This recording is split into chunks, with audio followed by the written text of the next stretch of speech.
मानव शरीर विभिन्न अंगों से मिलकर बना है। उन सभी अंगों की आकृति और कार्य अलग-अलग हैं। आज हम यह जानने का प्रयास करेंगे कि मानव शरीर के विभिन्न अंगों की आकृति किस प्रकार बनती है। इसको समझने के लिए सबसे पहले हम गुड़िया बनाने के बारे में सोचते हैं। जब आप गुड़िया बनाएंगे, तो सबसे पहले क्या बनाओगे?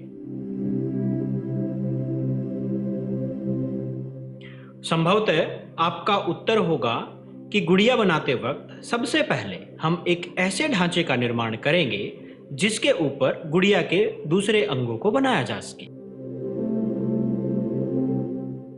यह ढांचा उस गुड़िया के दूसरे भागों को कठोरता प्रदान करता है। यदि यह कठोर ढांचा नहीं होगा, तो गुड़िया सिकुड़कर एक गेंद की भांति हो जाएगी। ठीक इसी प्रकार हमारा शरीर भी एक ठोस ढांचे के ऊपर बना हुआ है, जिसका निर्माण हड्डियां, जिसको हम अस्थियां भी कहती हैं, करती हैं। हमारे शरीर की सभी अस्थियां ठीक इसी प्रकार शरीर को एक सुंदर आकृति प्रदान करने के लिए एक ढांचे का निर्माण करती हैं। इस ढांचे को कंकाल कहते हैं। हम कैसे जानते हैं कि यह मानव कंकाल की आकृति है? हम शरीर की विभिन्न अस्थियों की आकृति के विषय में किस प्रकार जान पाते हैं? शरीर के कुछ अंगों में मौजूद अस्थियों और उनकी संख्या तथा आकृति के बारे में हमें तब पता चलता है जब हम उनका अनुभव करते हैं। एक्सरे चित्र से हमें शरीर के सभी कठोर अस्थियों की आकृति का पता चलता है।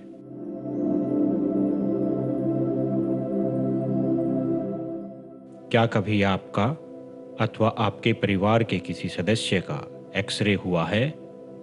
कई बार चोट लगने पर चिकित्सक एक्सरे करवाते हैं, जिससे उन्हें अस्थियों को हुई संभावित क्षति के विषय में जानकारी प्राप्त होती है।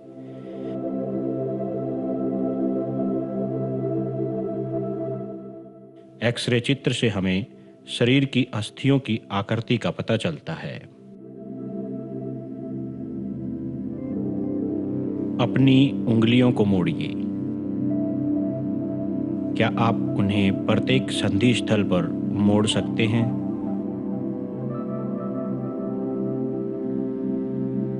आपकी मध्यमा में कितनी अस्थियां हैं?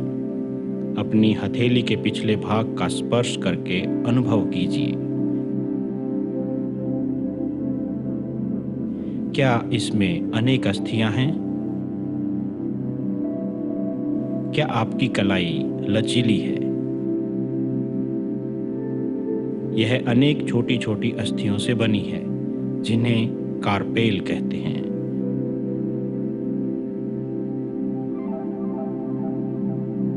यदि इसमें मात्र एक ही अस्थि होती तो क्या होता?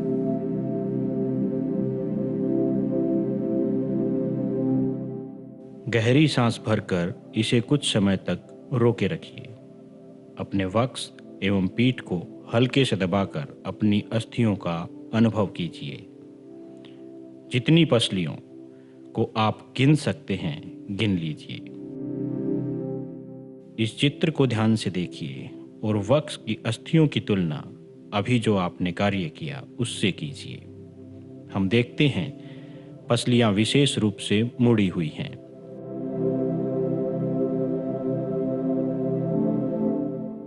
वे वक्ष की अस्थि एवं मेरुदंड से जुड़कर एक बक्से की रचना करती हैं।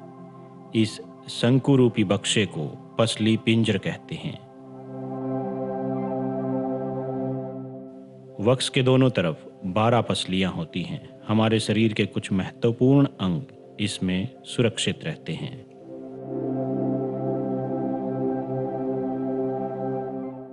अपने कुछ मित्रों को बिना घुटने मोड़े झुककर अपने पांव की उंगलियों को छूने को कहिए। क्या यह चिकनी, समतल अथवा अखंड है? अपनी उंगलियों को अपने मित्र की गर्दन से प्रारंभ करके उसकी पीठ पर नीचे की ओर लाइए। आपके द्वारा अनुभव की गई संरचना मेरुदंड है।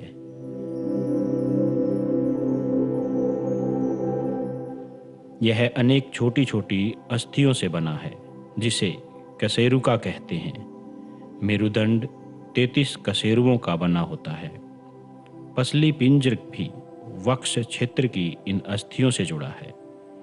यदि मेरुदंड केवल एक ही अस्थि का बना होता तो क्या आपका मित्र इस प्रकार नीचे झुक सकता था?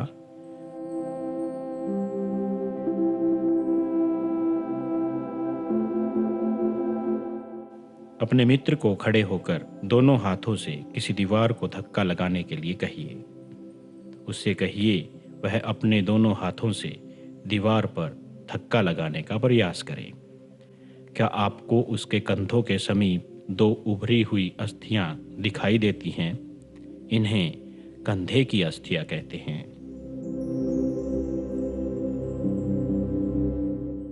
यहाँ पे ध्यानपूर्वक देखिए, यह संरचना श्रोणि अस्थियां हैं। यह बॉक्स के समान एक ऐसी संरचना बनाती हैं जो आपके अमाशय के नीचे पाए जाने वाले विभिन्न अंगों की रक्षा करती हैं। यह कुल्ले का वह हिस्सा है जिसके सहारे आप बैठते हैं। आपकी खोपड़ी अनेक अस्थियों के एक दूसरे से जुड़ने से बनी है। यह हमारे शरीर के अति महत्वपूर्ण अंग हैं। मस्तिष्क को परिबद्ध करके उसकी सुरक्षा करती हैं। हमने अपने कंकाल की बहुत सारी अस्थियों के बारे में चर्चा की। इन अस्थियों के अलावा हमारे कंकाल में और अंग भी होते हैं जो अस्थियों जितने या यूं कहें हड्डियों जितने कठोर नहीं होते। हड्डियों को मोड़ा नहीं जा सकता, परंतु जो दूसरे अंग हैं उनको मोड़ा जा सकता है। इन अंगों को उपास्थि कहते हैं। अपने कान को स्पर्श कीजिए।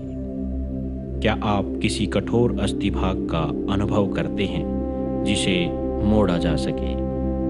ऐसा प्रतीत होता है कि इसमें कोई अस्थि नहीं है। क्या आपको उंगलियों के बीच दबाने पर कर्णपाली एवं ऊपर के हिस्से में कोई अंतर महसूस हुआ? क्या आपको ऐसा लगा कि कान का ऊपरी भाग उतना लचीला नहीं है जितना हमारी कर्णपाली, परंतु यह अस्थि जैसा कठोर भी नहीं है। ये उपास्थि है। शरीर की संधियों में भी उपास्थि पाई जाती हैं। हमने देखा मानव कंकाल विभिन्न अस्थियों, उपास्थियों एवं संधियों से मिलकर बना है। आप इनमें से बहुत को मोड़ सकते हैं, देख सकते हैं और गति दे सकते हैं। उदाहरण के लिए दांत ऐसी हड्डियां हैं जो हमें दिखाई देती हैं। अब आपको एक छोटा सा काम करना है। अपनी नोटबुक के अंदर मानव कंकाल का साफ सुथरा चित्र बनाना है। हमने अभी तक विभिन्न अस्थियों एवं उनकी संधियों के बारे में जानकारी प्राप्त कर ली है जो हमारे शरीर को गति प्रदान करने में सहायता करती हैं। या यूं कहें जो हड्डियां सामान्यतया हम कहते हैं जो मुड़ती नहीं हैं, उनको गति प्रदान करने का कार्य करती हैं। आइए अब इस बात का पता लगाते हैं कि अस्थियों को गति देने का कार्य कौन करता है और किस प्रकार होता है। अपने हाथ की मुट्ठी बनाइए। मुट्ठी के अंगूठे से इसी बाजू के कंधे को छूने का प्रयास कीजिए। क्या आप अपनी ऊपरी भुजा में कुछ परिवर्तन अनुभव करते हैं? दूसरे हाथ से इसे छूकर देखिए। क्या आपको कोई उभरा हुआ भाग दिखाई देता है? इसे पेशी कहते हैं। संकुचित होने के कारण पेशियां उभर आती हैं। अब आप अपने हाथ को पुनः सामान्य स्थिति में लाइए। पेशियों का क्या होता है? क्या यह अभी भी संकुचित अवस्था में है? चलते अथवा भागते समय आप अपने पैरों की पेशियों के अंदर भी इसी प्रकार के संकुचन को देख सकते हैं। किसी अस्थि को गति प्रदान करने के लिए 2 पेशियों को संयुक्त रूप से कार्य करना होता है। जब दो पेशियों में से कोई एक सिकुड़ती है तो अस्थि उस दिशा में खिंच जाती है। युगल की दूसरी पेशी स्थिर अवस्था में आ जाती है। अस्थि को विपरीत दिशा में गति करने के लिए अब स्थिर पेशी सिकुड़कर अस्थि को अपनी पूर्व स्थिति में खींचती है, जबकि पहली पेशी अब स्थिर हो जाती है। संकुचन की अवस्था में पेशी छोटी, मोटी एवं कठोर हो जाती है और यह अस्थि को खींचती है। एक ध्यान देने योग्य बात यहाँ पे ये है, पेशी केवल खींच सकती है, यह धक्का नहीं दे सकती। इसी वजह से अस्थि को गति कराने के लिए दो पेशियों की आवश्यकता होती है। इसको समझने के लिए एक सामान्य उदाहरण मैं यहाँ पे भी आपको दिखाता हूँ। इस उंगली को अगर मान के चलें, मैं इस उंगली को इस तरीके से नीचे की तरफ मोड़ता हूं, तो नीचे की तरफ वाली पेशियों में संकुचन होता है। आप ध्यान से देखिए, जब मैं इस उंगली को मोड़ रहा हूं तो मेरी जो नीचे की पेशियां हैं, यहाँ की जो पेशियां हैं वो मोटी हो जाती हैं। तो ये क्यों हो रही हैं? क्योंकि ये खींच रही हैं। यहाँ पे अब पेशियां काम नहीं कर रही हैं, ये खींच रही हैं। अब क्या होगा, वापिस अगर मुझे उंगली को इसी दिशा में लेके जाना होगा तो अब की बार ये पेशियां काम करेंगी, ये खींचेंगी तो मेरी उंगली ऊपर की तरफ जाएगी। तो आप इस चीज को महसूस भी कर सकते हैं। कभी आपके हाथ के ऊपर चोट लगी हो, ऊपर या नीचे, तो आपने देखा होगा आपकी उंगली को मोड़ने में आपको तकलीफ होती है। वो इसी वजह से होती है क्योंकि अगर आपके इस हिस्से में चोट लगी होगी तो आप नीचे की तरफ खींचेंगे तो आपको दर्द महसूस होगा या तकलीफ होगी, या आप उस हिस्से में चोट लगी होगी तो आप इसको ऊपर की तरफ खींचेंगे तो आपको दर्द महसूस हो सकता है। तो यहाँ से हम इतना समझ सकते हैं कि किसी भी अस्थि को कार्य करवाने के लिए दोनों पेशियों को, इस तरफ की भी और इस तरफ की भी, जो एक जोड़ा पेशी है वो एक साथ उनको कार्य करना पड़ता है। क्या अभी तक जो मानव शरीर के अंदर गति के बारे में हमने समझा, जिसमें हमने पाया कि अस्थियां और पेशियां मिलकर कंकाल को या मानव शरीर को गति प्रदान करती हैं। अब बिल्कुल शांत होकर बैठ जाइए और अपने शरीर में होने वाली विभिन्न प्रकार की गतियों का अनुभव कीजिए। आप पलकें झपकते हैं, श्वास लेते हैं, इस दौरान शरीर में किस प्रकार की गतियां होती हैं, इनको अनुभव करने का प्रयास कीजिए। आप देखेंगे कि कुछ शरीर में गतियां इस प्रकार से होती हैं जिसमें आपको उन गतियों को करने के लिए किसी प्रकार के कार्य या सोचने की आवश्यकता नहीं होती। ये गतियां अपने आप होती रहती हैं। जैसे पलकें झपकने के लिए आपको सोचना नहीं पड़ता, आपकी पलकें अपने आप ही झपकती रहती हैं। इसी प्रकार जब आप श्वास लेते हैं तो भी आपको सोचना नहीं पड़ता या शरीर में गति करने की जरूरत नहीं पड़ती, यह अपने आप होती रहती है। ऐसी ही और गतियों को अपने शरीर में अनुभव करने का प्रयास कीजिए। इन सभी उदाहरणों में गतियां अपने आप हो रही हैं, परंतु जब आपको अपने मित्र या आपको अपने विद्यालय में जाना होता है तो आपको वहां तक चल के जाना पड़ेगा।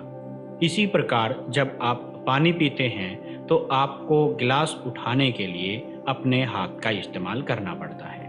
आपको इधर उधर देखना होता है तो आपको आपकी गर्दन मोड़नी पड़ती है। इसी प्रकार से अनेक जीवों में अगर हम बात करें तो गतियां अलग अलग प्रकार से हो सकती हैं। जैसे गाय के बारे में अगर हम बात करें तो गाय जब एक स्थान से दूसरे स्थान पर जाती है तो अपने पैरों का उपयोग करती है और वह वहां तक चल के जाती है। इसी प्रकार मनुष्य में भी गतियां देखी गई हैं। आप अन्य जीवों में भी इसी प्रकार की गतियों का अनुभव कर सकते हैं। इन अनुभवों के लिए, इन गतियों के बारे में, विभिन्न प्रकार के जीवों में गतियों के बारे में अपने मित्रों, अपने अध्यापकों, अपने परिवारजनों के साथ चर्चा कीजिए और एक सारणी बनाइए। इस सारणी में हम जंतु के एक स्थान से दूसरे स्थान पर कैसे गमन करते हैं, इस बारे में भरेंगे। सबसे पहले कॉलम में यहाँ पे जंतु लिखे गए हैं। यहाँ पे विभिन्न प्रकार के जंतु हैं, जैसे गाय, मनुष्य, सांप, पक्षी, कीट, मछली।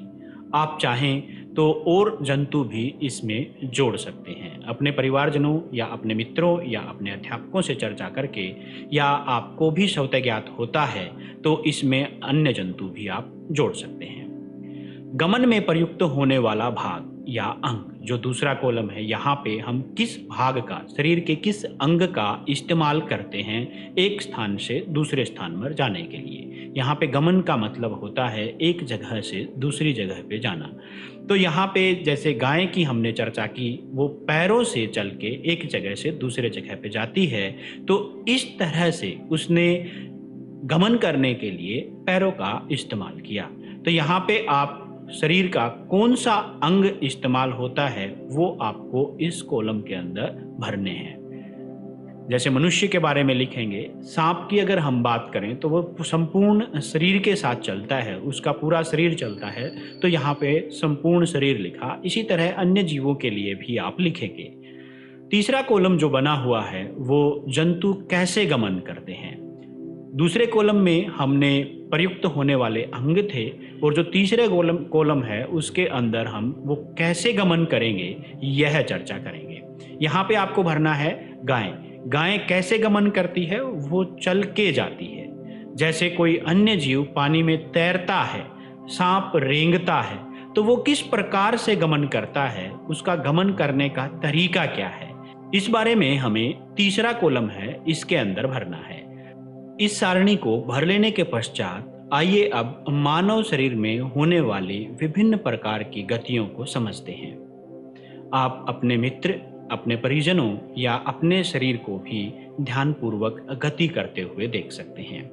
जब आप चलते हैं तो चलते वक्त आप अपने शरीर के किस अंग का इस्तेमाल कर रहे हैं। इसके साथ ही जब आप खेलते हुए गेंद को एक स्थान से दूसरे स्थान पर फेंकते हैं तो आपको आपके किन अंगों का उपयोग करना पड़ता है। व्यायाम करते वक्त आपके कौन कौन से अंग किस तरह से मुड़ सकते हैं। इसी प्रकार से जब आप व्यायाम करते हैं और आप पीछे की तरफ मुड़ते हैं तो क्या आपका शरीर पीछे की तरफ भी मुड़ पाता है, या आप अपनी कोहनी को जब मोड़ने का प्रयास करते हैं तो वो कहाँ तक मुड़ती है। इसके अलावा गर्दन आपकी किस तरीके से मुड़ सकती है, या इसी तरह के और अनुभव करने का प्रयास कीजिए। इन सभी अनुभवों को आप अपनी नोटबुक में सारणीबद्ध करने का प्रयास कीजिए। आपको एक सारणी का निर्माण करना है जो कुछ इस तरह से हो सकती है। यहाँ पे हमारे शरीर में होने वाली गतियों के बारे में हम एक सारणी बनाएंगे। इसी तरह की सारणी आपको आपकी नोटबुक में बनानी है। जो पहला कॉलम है, यहाँ पे शरीर का भाग लिखा गया है। इसमें गर्दन, कलाई, अंगुलियां, घुटने, एड़ी, पादांगुली, पादांगुली का मतलब जो पैरों की उंगलियां होती है वो, पीठ, सिर, कोहनी, भुजा। यहाँ पे दूसरा जो है वो गति के बारे में कॉलम बनाया गया है, और इसके फिर कई और कॉलम इसके अंदर बनाए गए हैं। इसको आपको भरना कैसे है। पूर्णतः घूमता है। क्या आपकी गर्दन पूर्णतया घूम सकती है? क्या वो चारों तरफ, हर दिशा में चक्कर लगा सकती है? यह आपको लिखना है। गर्दन को मोड़ के देखिए, वो गर्दन कहाँ तक मुड़ती है। अगर वो पूर्णतया चारों दिशाओं में हर जगह पे घूम सके तो आप पूर्णतः में हाँ भर दीजिए। अगर वो नहीं घूम सकती है तो आप नहीं भर देंगे। इसी तरह से कलाई के बारे में लिखें, अंगुलियों के बारे में, यानी कि वो कहाँ तक घूम सकती है वो लिखना है इस कॉलम के अंदर। क्या आपकी कोहनी हर दिशा में मुड़ सकती है? क्या पूर्णतया घूम सकती है? इसी तरह से सभी जो भी शरीर के अंग हैं उसके बारे में आपको भरना है। उसके बाद जो अगला कॉलम है वो है अंशतः घूमता या मुड़ता है। अंशतः का मतलब पूरी तरह से नहीं, परंतु कुछ हिस्सा या कुछ हद तक वो मुड़ सकता है या घूम सकता है।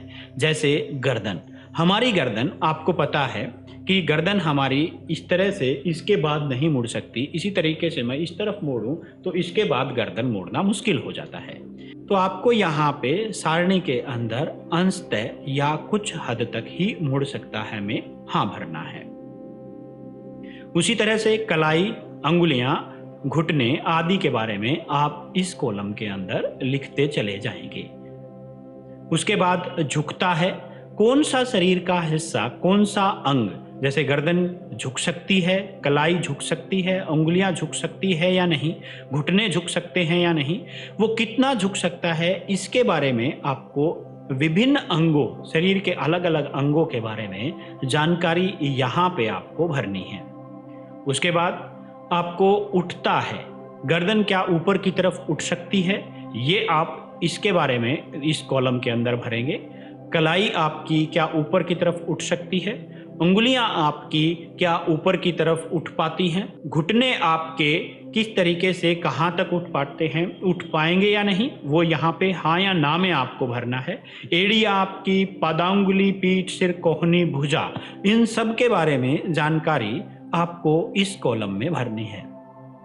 इसके अलावा शरीर में कुछ अंग ऐसे भी हो सकते हैं जो गति नहीं करते, जो एक स्थान पर रहते हैं, जिनके अंदर हम गति अनुभव नहीं करते। तो इस अंतिम कॉलम में हम यही भरेंगे कि वह गति बिल्कुल नहीं करता है।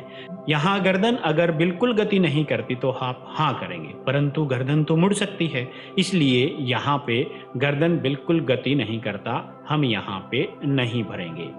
उसी तरह से कलाई के लिए, अंगुलियों के लिए, घुटने के लिए, या जो भी शरीर के विभिन्न अंग यहाँ पे लिखे गए हैं, इन सभी कॉलम के अंदर आपको भरनी है। तो यह इसी प्रकार की एक सारणी आप अपनी नोटबुक में बनाएंगे और इन सभी को भरेंगे। इस तरह से यह सारणी आपको पूर्ण करनी है। अब इस सारणी को भर लेने के पश्चात आप जान पाएंगे कि हम शरीर में कुछ अंगों को तो मोड़ सकते हैं, पूर्णतया मोड़ सकते हैं, परंतु शरीर के कुछ अंग पूर्णतया नहीं मोड़ सकते। आपने देखा कि जैसे आप अपनी कोहनी को मोड़ते हैं तो कोहनी यहाँ पे तो मुड़ जाती है, परंतु इसके बाद अगर इसको मोड़ना चाहें तो कोहनी हमारी नहीं मुड़ पाती।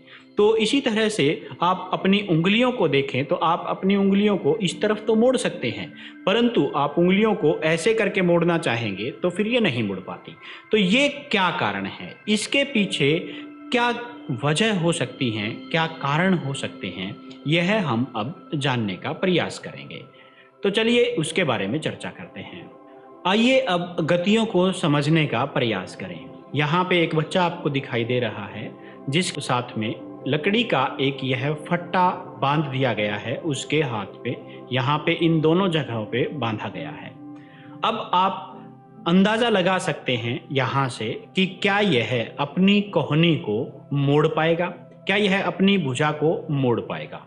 तो आप ध्यान से देखिए और ऐसा ही परीक्षण अगर आप अपने साथ भी करेंगे या अनुभव करेंगे तो हमें यह ज्ञात होगा कि यह इस स्थान से, जिसको हम कोहनी कहते हैं, कोहनी के ऊपर से भुजा को नहीं मोड़ पाएगा, परंतु यह कंधे के ऊपर, यहाँ से जो इसका कंधा है, इसके ऊपर से भुजा को ऊपर की तरफ मोड़ पाएगा, वह ऊपर या नीचे गति कर। अब यहाँ से हम यह समझ पाते हैं कि हमारा शरीर सिर्फ उसी जगह से मुड़ सकता है जहाँ पे कम से कम 2 जोड़ लगे हों, यानी कि हमारा शरीर सिर्फ जोड़ों पर से मुड़ सकता है। यहाँ पे क्योंकि इसका जो बाकी शरीर था यह सारा यह था और एक हिस्सा यह मिल गया, तो कंधा जो है उसका जोड़ का कार्य करेगा, तो सिर्फ वह कंधे पर से मोड़ पाता है। यहाँ पे एक मोड़ था जिसको हमने यह फट्टा लगाकर, लकड़ी का फट्टा लगाकर रोक दिया, इस वजह से अब यह यहाँ से नहीं मोड़ पाएगा, सिर्फ कंधे पर से मोड़ पाता है। तो इससे हमें यह ज्ञात हुआ कि गति करने के लिए हमें जोड़ की आवश्यकता होती है, या शरीर का वही हिस्सा गति कर पाता है जहाँ पे जोड़ हो। अगर हमारे शरीर के हिस्से में जोड़ नहीं होगा तो वह हिस्सा गति नहीं कर पाएगा। इसी कारण से आप अपनी उंगलियों में गतियां महसूस कर सकते हैं जहां पे विभिन्न हिस्सों में जोड़ बने होते हैं। आपकी कलाई के ऊपर भी जोड़ बना हुआ है, आपकी गर्दन में भी जोड़ होंगे, आपके कंधे के ऊपर भी जोड़ होंगे। इसी वजह से यहाँ पे गतियां होती हैं। तो हम यहाँ तक कह सकते हैं कि गति करने के लिए शरीर में जोड़ की आवश्यकता होती है। इसी जोड़ को संधि कहते हैं। अगर यह संधि हमारे शरीर में नहीं होती तो क्या हम गति कर पाते? संभवतया नहीं। क्यों? क्योंकि अभी मैंने बताया कि गति करने के लिए हमें जोड़ या संधियों की आवश्यकता होती है। परंतु ये संधियां या ये जोड़ एक दूसरे के साथ किस प्रकार जुड़े रहते हैं? इस प्रश्न का उत्तर भी हम आगे चल के जानने का प्रयास करेंगे। उससे पहले हमने यह भी अनुभव किया कि शरीर के कुछ हिस्से तो पूर्णतया मुड़ पाते हैं, परंतु कुछ हिस्से एक निश्चित स्थिति के बाद नहीं मुड़ पाते। जैसे आपकी उंगलियां इस तरफ तो मुड़ गई, परंतु आप दूसरी तरफ मोड़ोगे तो इसके बाद आपकी उंगलियां नहीं मुड़ पा रही हैं। ऐसा क्यों है? तो इसको समझने के लिए हमें संधियों के विभिन्न प्रकार को समझना होगा, क्योंकि हमारे शरीर में संधियां अलग अलग प्रकार की होती हैं। ये कितने प्रकार की हैं और किस तरह की संधियां होती हैं, आइए इसके बारे में अब चर्चा करते हैं। ये संधियां दो हड्डियों या अस्थियों के बीच में होती हैं। अस्थियां या मानव कंकाल के बारे में अभी अभी हमने जाना था। आइए अब इन विभिन्न संधियों के बारे में, किस किस हड्डी के बीच में कौन सी संधि होती है और यह किस प्रकार हमारी गति करने में सहायता करती है, इसके बारे में चर्चा करते हैं। हमारे शरीर में 4 प्रकार की संधियां पाई जाती हैं। कंदुक खलिका संधि, धुराग्र संधि, हिंज संधि और अचल संधि। आइए इन सब के बारे में एक एक करके चर्चा करते हैं। सबसे पहली जो संधि आपको यहाँ पे दिखाई दे रही है, यह कंदुक खलिका संधि है। इस चित्र में दिखाई गई कंदुक खलिका संधि जांघ की अस्थि एवं श्रोणि अस्थियों को जोड़ रही है। यह संधि पेशियों के द्वारा, यहाँ पे पेशियों के द्वारा एक दूसरे के साथ जुड़ी हुई होती हैं। इस प्रकार से यह गति कर पाती है। इसकी खासियत यह है कि यह विभिन्न दिशाओं में घूम सकती है। इसको समझने के लिए कुछ इस तरह की आकृति हम समझ सकते हैं। यहाँ पे ये एक तरीके से कटोरा यहाँ पे बन जाता है और ये मान लिया जाए हमारी जांघ की संधि है, जो मैंने अभी आपको बताया था। एक श्रोणि अस्थि थी और दूसरी जांघ की अस्थि थी, वो एक दूसरे के साथ इस तरीके से। अब आप देख सकते हैं यहाँ पे कि अगर मैं इसको इसके अंदर से घुमाता हूँ तो यह किसी भी दिशा में आसानी से घूम जाएगा। इसी वजह से आप अपने पैर को चारों तरफ घुमा सकते हैं। आप देखते हैं कि पैर को किसी भी दिशा में आप जांघ के ऊपर से मोड़ सकते हैं। वह कंदुक खलिका संधि के कारण ही संभव है। अब आप उन सभी गतियों का स्मरण कीजिए जो आप कंदुक खलिका के कारण कर पाते हैं। तो यह आपके पैरों को अलग अलग दिशाओं में गति करने में सहायता करती है। आइए अब अगली संधि धुराग्र संधि के बारे में जानकारी लेते हैं। यह धुराग्र संधि है जो सिर और गर्दन को जोड़ने का कार्य करती है। इस संधि की वजह से हम सिर को आगे, पीछे, दाएं या बाएं घुमा सकते हैं।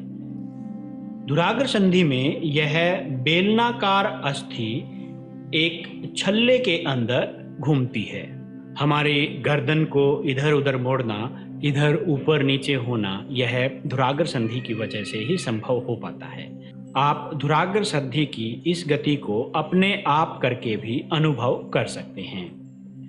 यह गति किस प्रकार कंदुक खलिका की गति से भिन्न है? यह क्या आपके पैरों, आपके हाथों या उंगलियों की गति से भी भिन्न है? यह भी अनुभव करने का प्रयास कीजिए। आइए अब एक और संधि हिंज संधि के बारे में जानते हैं। हिंज का मतलब होता है कब्जा। अगर हम हिंदी में कहना चाहें तो यह कब्जा संधि है। यह आपके दरवाजे के कब्जे के समान ही होती है। जिस प्रकार जब आप अपने दरवाजे को खोलते हैं तो वह एक निश्चित स्थान के बाद आगे नहीं घूम पाता, इसी प्रकार जो हिंज संधि है वह भी एक निश्चित स्थिति के बाद आगे नहीं घूम पाएगी। आपके कोहनी के अंदर यहाँ पे हिंज संधि होती है। आपके पैरों के घुटने में भी हिंज संधि होती है। यहाँ पे उंगलियों की बात करें, यानी कि जो संधियाँ जहाँ पे वो एक निश्चित स्थिति के बाद आगे नहीं मुड़ पाती, वह हिंज संधि होती हैं।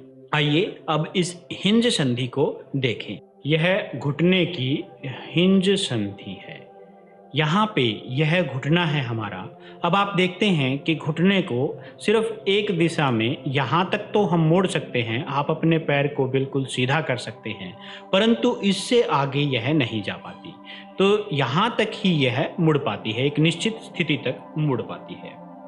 यह कब्जे की आकृति की है। जैसे आपका दरवाजे के अंदर कब्जा होता है, वह एक निश्चित स्थान तक ही मुड़ पाता है। यह आपने अपने दरवाजे के अंदर लगे हुए इस तरह के कब्जों को अनुभव किया होगा।